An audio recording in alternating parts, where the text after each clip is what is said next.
प्रिय विद्यार्थियों, आप सभी का मेरे YouTube चैनल जियो प्लैनेट कॉर्नर पर हार्दिक स्वागत है। अगर आप इस चैनल पर नए हैं तो इसे सब्सक्राइब ज़रूर करें, साथ ही बेल आइकन को भी प्रेस करें जिससे कि मेरे आने वाले वीडियोस का नोटिफिकेशन आपको तुरंत मिल जाए। और यदि आपको वीडियोस पसंद आए तो इसे लाइक एंड शेयर करना ना भूलें। नमस्कार दोस्तों, कक्षा 12 के लिए हमने प्रथम अध्याय मानव भूगोल की अर्थ व उसकी परिभाषा को पढ़ लिया था। वहाँ हमने कुछ महत्वपूर्ण परिभाषा फ्रेडरिक रैटजेल, सैम्पुल जो कि रैटजेल की शिष्या थी, अमेरिकन भूगोलवेत्ता थी, और विडाल डी ला ब्लांश जो कि फ्रांसीसी मानव भूगोल के जनक माने जाते हैं, और दो महत्वपूर्ण शब्द नियतिवाद और संभववाद की हमने चर्चा की थी।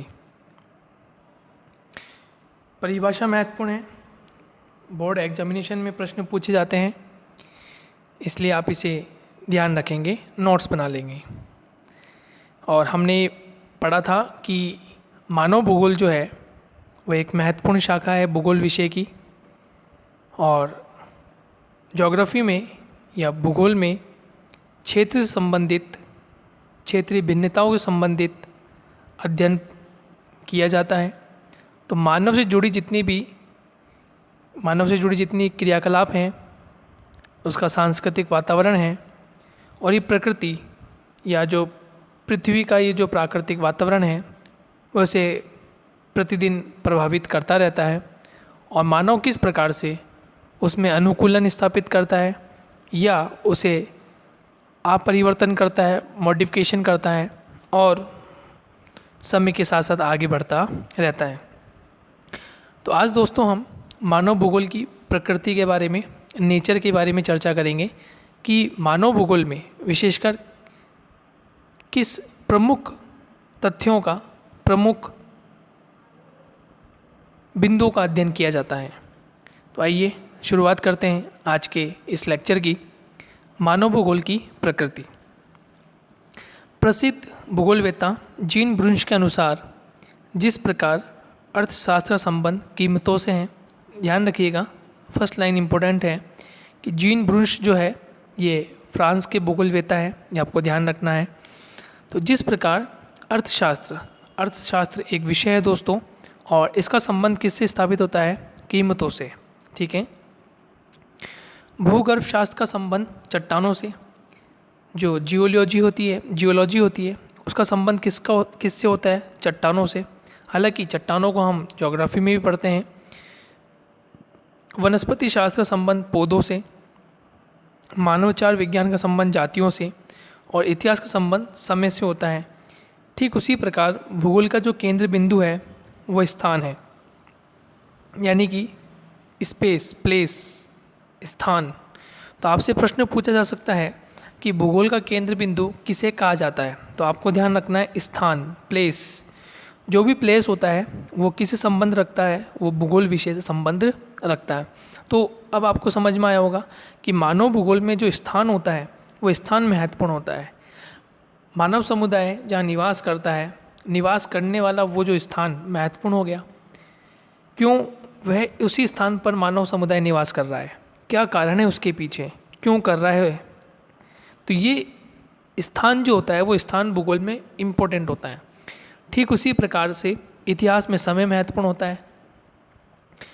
अलग अलग समय में अलग अलग ऐतिहासिक गतिविधियाँ उत्पन्न हुई, चाहे वे सिंधु घाटी सभ्यता की बात हो, वैदिक सभ्यता की बात हो, मौर्य साम्राज्य की बात हो, मुग़ल साम्राज्य की बात हो, ब्रिटिश साम्राज्य की बात हो। तो ये सभी समय के अनुसार ये साम्राज्यवादी नीतियाँ आती गई, और इनका स्थान भी विशेष रहा। सिंधु घाटी सभ्यता का स्थान विशेष था, तो वैदिक सभ्यता का स्थान भी विशेष रहा। और जितनी भी हम ऐतिहासिक गतिविधियाँ, ऐतिहासिक के पन्नों पर हम चीज़ों को पढ़ते हैं, उनका स्थान से बहुत महत्वपूर्ण लगाव होता है। इसलिए भूगोल का जो केंद्र बिंदु है वो क्या है दोस्तों? स्थान, जिसमें कहाँ, वे क्यों जैसे महत्वपूर्ण प्रश्नों के उत्तर देने का प्रयास किया जाता है। कोई स्थान क्यों महत्वपूर्ण होता है? जैसे फॉर एग्ज़ाम्पल हम देखें कि भारत में गंगा ब्रह्मपुत्र का विशाल मैदान या उत्तर भारत का विशाल मैदान, तो ये क्यों बना, ये क्यों बना, ये कहाँ स्थित है और ये किस प्रकार से अपना कार्य कर रहा है, इन सभी के जो उत्तर होते हैं वो भूगोल देता है। तो पृथ्वी पर जो भी मानव निर्मित दृश्य दिखाई देते हैं उन सब का अध्ययन मानव भूगोल के अंतर्गत आता है। तो यदि आपसे कोई पूछे कि मानव भूगोल में हम किन तथ्यों का या किन दृश्यों का अध्ययन करते हैं, तो पृथ्वी पर जो भी मानव निर्मित है, ध्यान रखना प्रकृति निर्मित नहीं है, प्रकृति निर्मित जो होता है वो तो भौतिक भूगोल में हम अध्ययन करते हैं, लेकिन हम चर्चा कर रहे हैं मानव भूगोल की, ठीक है। तो पृथ्वी पर जो भी मानव के द्वारा निर्मित है, चाहे मानव के द्वारा निर्मित यदि ताजमहल हो, मानव के द्वारा निर्मित यदि स्टैचू ऑफ यूनिटी हो, मानव के द्वारा निर्मित यदि कोई विशेष इमारत हो, तो उनका जो भी दृश्य जो मानव ने बनाए हैं उन सब का अध्ययन कौन कर रहा है, मानव भूगोल कर रहा है। अतः विषय की प्रकृति में मानवीय क्रियाकलाप केंद्रीय बिंदु हैं। तो मानव के द्वारा जो भी क्रियाकलाप किए जा रहे हैं, मानव के द्वारा जो भी क्रियाएं की जा रही है वो इस केंद्रीय बिंदु में स्थित है। मानवीय क्रियाकलापों का विकास कहाँ, कब और कैसे हुआ, इस पर विचार किया जाता है। यानी मानव ने जो क्रियाकलाप किए हैं, मानव ने जो क्रिया की है वो कहाँ की है और कब की है और कैसे की है।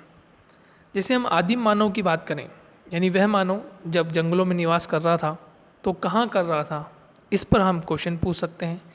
कब उसने किया है ऐसा, जब उसका जीवन शुरू हुआ, जब वह पहले एकल समुदाय में था, फिर समूह धीरे धीरे बढ़ने लगे, तो वे कब हुआ, समय के अकॉर्डिंग, समय के साथ साथ चलता गया।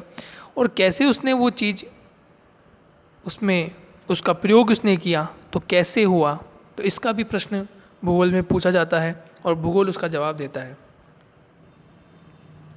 नेक्स्ट, भौगोलिक दृष्टिकोण से प्रस्तुत करना ही मानव भूगोल की प्रकृति है। तो हम भौगोलिक दृष्टिकोण से हम उस चीज़ को प्रस्तुत करते हैं, तो यही मानव भूगोल की प्रकृति है। ठीक है दोस्तों, तो नंबर 1 कि मानव भूगोल में हम किसका अध्ययन कर रहे हैं, कि मानव निर्मित जो भी दृश्य दिखाई देते हैं हम उसका अध्ययन कर रहे हैं। ठीक है।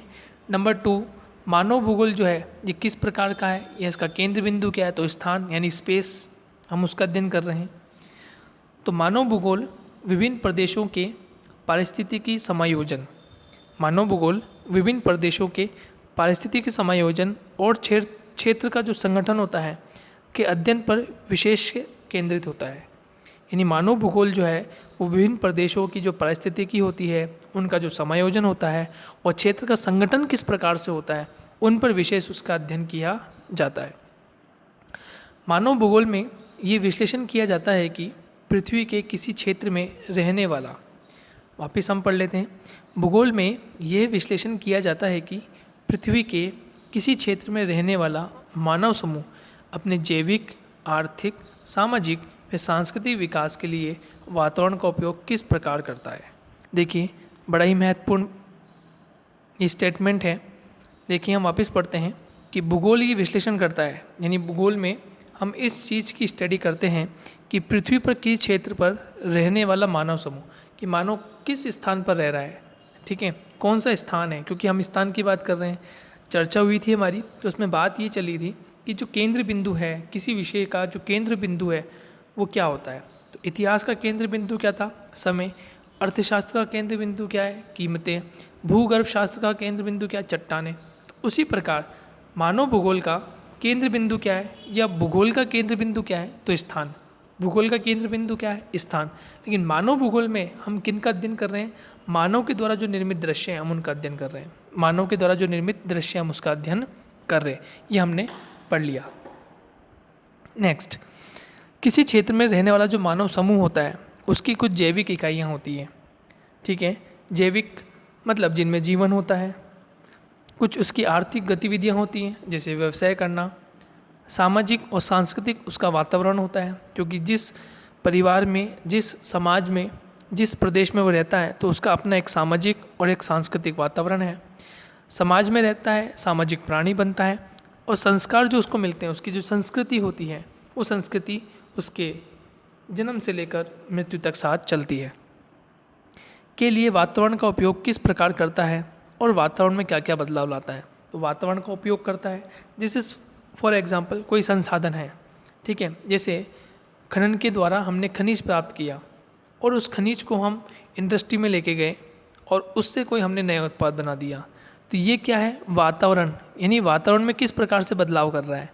तो ये सब चीज़ें क्या है, ये बेसिकली क्या है, ये संसाधन से जुड़ी हुई है। तो ज्योग्राफी में जो कुछ भी हो रहा है, चाहे वो जैविक हो, चाहे वो आर्थिक हो, चाहे वो सामाजिक हो, चाहे वो सांस्कृतिक हो, ये सभी वातावरण से संबंधित है और वातावरण में बदलाव करता रहता है।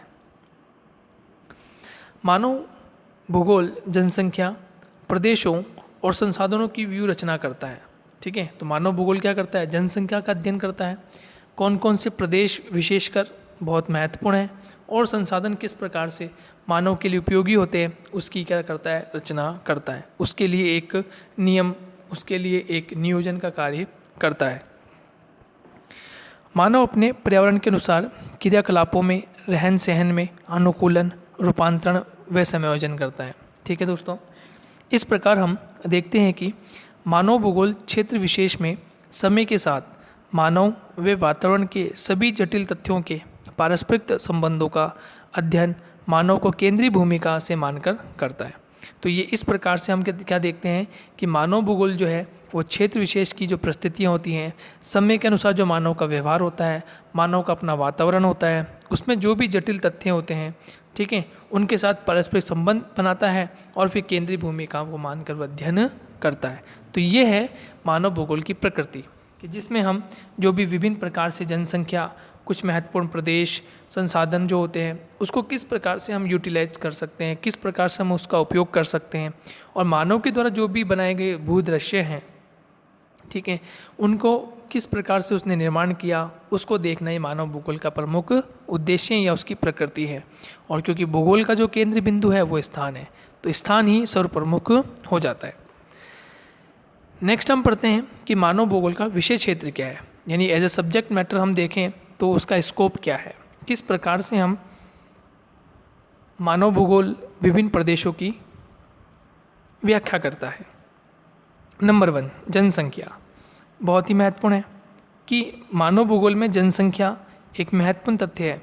जनसंख्या ही उन संसाधनों का उपयोग करती है। यदि जनसंख्या नहीं होगी तो प्राकृतिक जो संसाधन होंगे उनका उपयोग नहीं हो पाएगा। जनसंख्या ही प्राकृतिक संसाधनों का उपयोग करती है। सांस्कृतिक भूदृश्यों का जीवन की मान्यताओं से, यानी जो भी सांस्कृतिक भूदृश्यों का निर्माण कर रहे हैं वो कौन कर रहा है, मनुष्य, यानी मनुष्य का संबंध किससे हो गया, मानव से, मानव भूगोल से हो गया।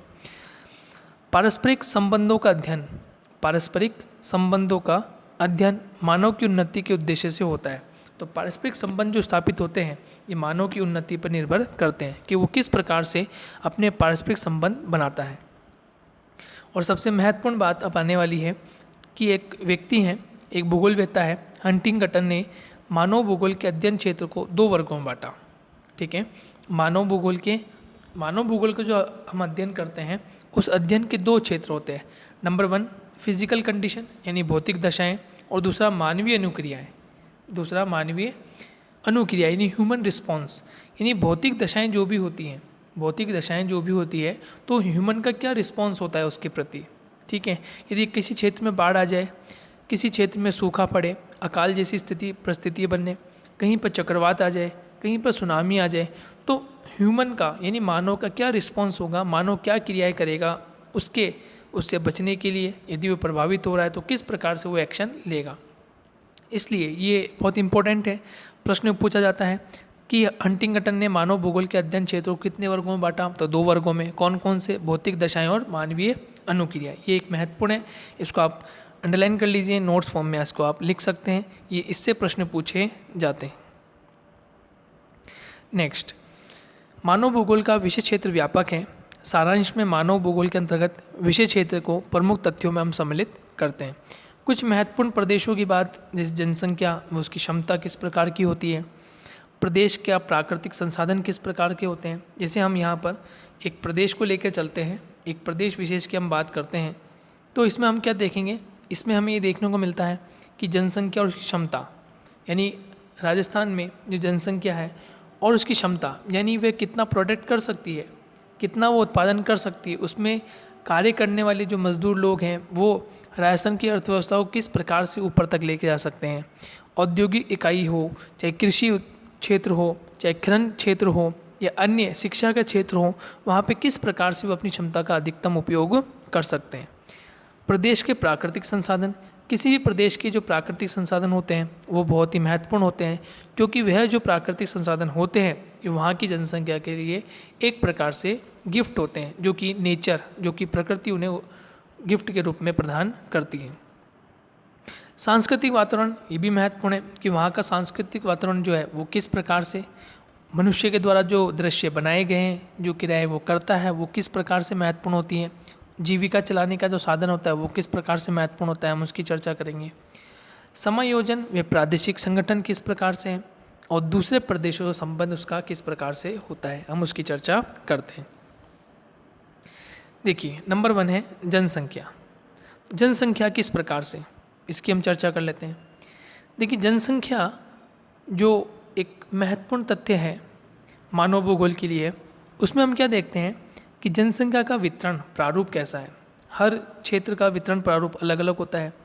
विश्व के मानचित्र, विश्व के पटल पर देखें तो विश्व के पटल पर वितरण अलग होगा, ठीक है, चाहे वो एशिया महाद्वीप हो, अफ्रीका महाद्वीप हो, यूरोप महाद्वीप हो, अमेरिका महाद्वीप हो, वहाँ वितरण, जनसंख्या का वितरण अलग होता है।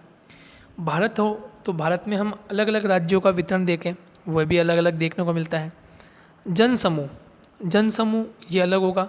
जनसमूह यानी कि जो मानव है उनका समूह किस प्रकार से है, कहीं पर अधिक, कहीं पर कम देखने को मिलता है। प्रवास करने वाले, एक स्थान से आने वाले, दूसरे स्थान को जाने वाले, प्रवास किस प्रकार से होता है। अधिवास क्या होते हैं, रहने के जो सेटलमेंट होते हैं, रहने के जो घर होते हैं, आवास हम बनाते हैं, वो किस प्रकार से होते हैं। उनकी प्रजातिगत जो सामाजिक संरचना होती है वो इतिहास के परिप्रेक्ष्य में क्यों महत्वपूर्ण होती है, किस तरह से महत्वपूर्ण होती है। तो ये सब जनसंख्या पर निर्भर करता है कि जनसंख्या जितना एक्टिव होगा वो किस प्रकार से उसके वितरण को, उसके जनसमूह को, प्रवास या अधिवास को बदलती है, चेंज करती है। उन सभी का अध्ययन मानव भूगोल करता है। नेक्स्ट इम्पोर्टेंट है कि प्रदेश के जो प्राकृतिक संसाधन होते हैं, मैंने कहा है कि गॉड गिफ्ट होते हैं और ये प्रकृति द्वारा दिए जाते हैं। तो प्राकृतिक वातावरण के विभिन्न तत्वों का अध्ययन तथा मानव क्रियाकलाप पर इन तत्वों के प्रभाव का अध्ययन किया है, ठीक है।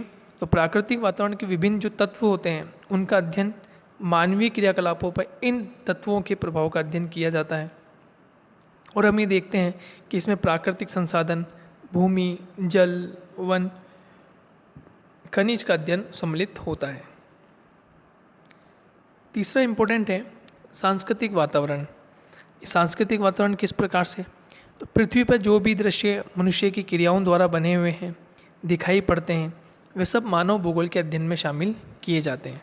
जो भी भूदृश्य हमें देखने को मिलते हैं जो मानव के द्वारा निर्मित है, प्रकृति द्वारा निर्मित नहीं है, जो मानव ने स्वयं के लिए बनाए हैं, वे सभी भूदृश्य मानव द्वारा निर्मित हैं। ये सभी मानव भूगोल में अध्ययन के लिए शामिल किए जाते हैं। सांस्कृतिक तत्व मानव वे पर्यावरण के अंतर संबंध को प्रकट करते हैं। जो भी सांस्कृतिक तत्व होते हैं वो मानव और पर्यावरण के बीच में किस प्रकार के संबंध स्थापित होंगे उनको प्रकट करेंगे। अतः सांस्कृतिक तत्वों के अंतर्गत जीव जंतु एवं मानव का वातावरण के साथ अनुकूलन, जीविका के साधन, परिवहन, भवन निर्माण सामग्री, अधिवास आदि सब कुछ क्या है, सांस्कृतिक वातावरण के तत्व हैं और ये मानव भूगोल में अध्ययन के साथ में इस्तेमाल किए जाते हैं। कालिक अनुक्रम, मानव समाज और उसके भौगोलिक संबंध स्थिर नहीं है, ये गतिशील है, ठीक है। मानव समाज और उसका जो भौगोलिक परिवेश होता है, उसके जो संबंध होते हैं वो स्थिर नहीं होते हैं, जबकि वो कैसे होते हैं, अस्थिर होते हैं, गतिशील होते हैं, गत्यात्मक होते हैं। ये सभी संबंध क्रियात्मक हैं, सब क्रियाएं कर रहे हैं। मानव के सांस्कृतिक विकास के साथ साथ उत्तरोत्तर अधिक गत्यात्मक व लोचपूर्ण होते जाते हैं। मैंने बताया अभी आपको कि ये समय के साथ साथ आगे बढ़ते हैं, उत्तरोत्तर वृद्धि होती है, गत्यात्मक होते हैं और इनमें एक लचीलापन आता जाता है। तो ये समय के अनुसार होता है। समायोजन व प्रादेशिक संगठन, भूगोलवेत्ता को केवल इतना ही नहीं मालूम करना होता है कि पृथ्वी तल पर मानवीय दशाएं किस प्रकार वितरित हैं, वरन यह भी जानना आवश्यक है कि उनका वितरण उस विशेष ढंग से क्यों है। ठीक है, कोई भी क्षेत्र है वहाँ जो मानवीय दशाएं उत्पन्न हो रही हैं, तो केवल उसका वितरण करना नहीं होता, बल्कि वो किस प्रकार से वितरित है, वहाँ पर उनका वितरण किस विशेष परिस्थिति में बना हुआ है या वितरित किया गया है, इसका अध्ययन भी किस में होता है, मानव भूगोल में किया जाता है। उपयुक्त विभिन्नताएं या तो प्राकृतिक वातावरण के कारण होती है या मानवीय क्रियाओं के कारण होती है। तो जो भी विभिन्नताएं उत्पन्न होती हैं, या तो प्राकृतिक वातावरण हो, जैसे कोविड-19 के इस दौर में, या तो हम इसको प्राकृतिक वातावरण की देन मान सकते हैं कि प्राकृतिक वातावरण के द्वारा ही यह महामारी विश्व भर में व्याप्त हो गई है। ठीक है, या फिर कहें मानवीय क्रियाओं के अनुसार मानव ने जो पर्यावरण के साथ इतना ज़्यादा हस्तक्षेप किया है, अंधाधुंध वो पेड़ों की कटाई करता है, बड़े बड़े बांधों का निर्माण करता जा रहा है, तकनीकी के नाम पर हम क्षेत्र को विस्तारित करते जा रहे हैं। तो क्या वे क्रियाएं वास्तविकता में प्रकृति के द्वारा हो रही है, प्राकृतिक वातावरण के द्वारा होती है, या मानवीय क्रियाओं के कारण ये परिस्थितियाँ उत्पन्न हो रही है? इसका जवाब तो हमें समय के साथ देना ही पड़ेगा। मनुष्य ने पृथ्वी पर अपनी छाप अपनी क्रियाओं द्वारा कैसे लगाई का अध्ययन भी मानव भूगोल में किया जाता है। जो भी विशेष रूप से हम देखें कि छाप के रूप में हम ये देख सकते हैं कि चाहे वो वस्त्र हो, चाहे वो आवास हो, चाहे वो व्यवसाय हो, हर क्षेत्र पे अलग अलग है। भूमध्य रेखा वाला जो क्षेत्र है वहाँ पर अलग होता है, वहाँ वस्त्र का पहनावा अलग है, आवास अलग है, व्यवसाय अलग होता है। ठीक उसी प्रकार से उष्ण कटिबंधीय क्षेत्र में जाएं तो वहाँ पैटर्न कुछ अलग है, अन्य क्षेत्रों में जाएं तो वहाँ प्रारूप कुछ अलग है। तो किस प्रकार से वो क्रिया होती है, मानव के द्वारा किस प्रकार से वो गतिशील होता है, ये सब जो क्रियाएं होती हैं वो कहीं ना कहीं वातावरण पर एक छाप या एक अमिट शाही के रूप में बनती चली जाती है। संसाधनों का समाज के विभिन्न वर्गों में वितरण, उनका उपयोग व संरक्षण भी मानव भूगोल का महत्वपूर्ण विषय है। कि संसाधन जो होते हैं उनका समाज में किस प्रकार से वितरण हो, उनका उपयोग किस प्रकार से होना चाहिए, सही उपयोग होना चाहिए, दुरुपयोग नहीं होना चाहिए, और इसका हमें संरक्षण भी करना आवश्यक है। ये तीनों एलिमेंट जो है, यानी समाज के लिए वर्गों में वितरण किस प्रकार का हो, उनका उपयोग किस प्रकार से हो, और हम उसको किस प्रकार से संरक्षित रह सकते हैं ताकि आने वाली जो पीढ़ी है वह भी उसका उपयोग कर सके, इसकी जिम्मेदारी भी मानव भूगोल के महत्वपूर्ण विषय में की जाती है। मानव भूगोल के अध्ययन का दूसरा पक्ष भविष्य के परिप्रेक्ष्य में मानव वातावरण तंत्र का अध्ययन करना है। तो भविष्य के परिप्रेक्ष्य में यानी वर्तमान की जो पीढ़ी है उसे हम ही सब कुछ उपलब्ध करवा सकते हैं, लेकिन भविष्य के परिप्रेक्ष्य में कितनी जनसंख्या हो सकती है, किस प्रकार के संसाधन हमें रखने होंगे, संरक्षित करने होंगे, और मानव का वातावरण किस प्रकार से अनुकूल होगा या प्रतिकूल होगा, उसका भी अध्ययन मानव भूगोल करता है। असंतुलित विकास के कारण प्रकृति असंतुलित होती जा रही है। जैसे मैंने बताया कि विकास जो है वो अंधाधुंध होता जा रहा है, विकास डेवलपमेंट की कोई एक लिमिटेशन नहीं रही, अनलिमिटेड हो गया है। जब ये चीज़ें अनलिमिटेड होती है तो भी प्रकृति भी असंतुलित हो जाती है। आज वातावरण अवनयन व प्रदूषण की समस्या बढ़ती जा रही है। आज हम देखते हैं कि इतने अधिक यातायात के साधन बड़े बड़े महानगरों में, बड़े बड़े देशों में देखने को मिलते हैं, तो फिर वहाँ पे प्रदूषण जैसी समस्याएं बढ़ती जाती है।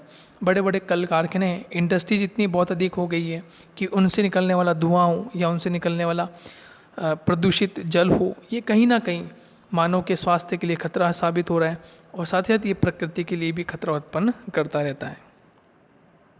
अतः वातावरण नियोजन भी मानव भूगोल के अध्ययन क्षेत्र का अभिन्न अंग हो गया है। तो वातावरण का नियोजन हमें किस प्रकार से करना है, किस प्रकार से हमें सभी चीज़ों को सीमित रखना है, उपयोग भी करना है और सीमित भी रखना है, तो ये भी किसके अंतर्गत पढ़ा जाता है, मानव भूगोल के अंतर्गत पढ़ा जाता है। और अन्य प्रदेशों से संबंध, ठीक है, पृथ्वी पर मानव एकाकी नहीं है, उसके पृथ्वी तल पर फैले विभिन्न क्षेत्रों से आर्थिक, सामाजिक, सांस्कृतिक व राजनीतिक संबंध भी होते हैं। ठीक है, तो जिस प्रकार से मनुष्य अपने परिवार में, समाज में, प्रदेश में रहता है, तो उसका अपना एक आर्थिक, उसका सामाजिक, सांस्कृतिक और राजनीतिक पक्ष भी होता है, जिससे वह इंटरलिंक होता है, संबंध स्थापित कर लेता है। इसके इन संबंधों का अध्ययन भी मानव भूगोल में होता है कि किस प्रकार से वह आर्थिक दशाओं के साथ, आर्थिक गतिविधियों के साथ अपने संबंध स्थापित करता है, सामाजिक और सांस्कृतिक अपने समाज में किस प्रकार से वह मेले हों, त्यौहार हों, रीति रिवाज हों या अन्य धार्मिक कार्य हों, वो किस प्रकार से उन्हें संपादित करता है, उसकी संस्कृति किस प्रकार से उस संस्कृति में किस प्रकार से वो कार्य करता है, उसका राजनीतिक संबंध किस प्रकार से है, यानी कि पॉलिटिकल बाउंड्रीज जो है उसके पड़ोसी देश कौन सा है, किस प्रकार से वह कार्य कर रहा है, उन दोनों देशों के मध्य किस प्रकार की क्रियाएं हो रही हैं, दो राज्यों के मध्य किस प्रकार की राजनीतिक प्रक्रियाएं चल रही हैं, इन सब का संबंध भी मानव भूगोल से होता है। तो इस प्रकार से हमने देखा कि विभिन्न प्रदेशों का संबंध, ठीक है, संसाधनों का किस प्रकार से हमें नियोजित ढंग से कार्य करना है, समायोजन किस प्रकार से हो एक प्रादेशिक संगठन के रूप में, समय के अनुसार, काल के अनुसार और समय के साथ साथ हम जनसंख्या को किस प्रकार से हम अनेक सुविधा मुहैया करवा सकते हैं, इन सभी का जो अध्ययन होता है वो मानव भूगोल का विषय क्षेत्र के अंतर्गत रखा जाता है। तो इस प्रकार से दोस्तों हमने मानव भूगोल का जो विषय क्षेत्र था उसके बारे में अध्ययन कर लिया। ये प्रश्न अक्सर बोर्ड पैटर्न में बहुत बार पूछा गया है कि मानव भूगोल का विषय क्षेत्र कौन कौन से हैं, किन्हीं 6 मानव भूगोल के विषय क्षेत्रों को बताइए। ये शॉर्ट में ही पूछा जा सकता है, आपसे केवल 6 पॉइंट लिखवा सकते हैं या फिर इनका डिस्क्रिप्शन भी आपको देना पड़ सकता है, ठीक है। और इससे पहले हमने प्रकृति के बारे में चर्चा कर ली है। नेक्स्ट हम मानव भूगोल के विकास के बारे में अध्ययन करेंगे। जब तक के लिए धन्यवाद। आई होप ये आपको लेक्चर पसंद आया हो। यदि पसंद आया हो तो आप इसे लाइक, शेयर और सब्सक्राइब जरूर करें यदि चैनल को नहीं किया है। और यदि कोई डाउट है, यदि कोई प्रश्न पूछना हो तो आप कमेंट बॉक्स में प्रश्न पूछ सकते हैं। तो दोस्तों मिलते हैं नेक्स्ट लेक्चर में। जब तक के लिए धन्यवाद।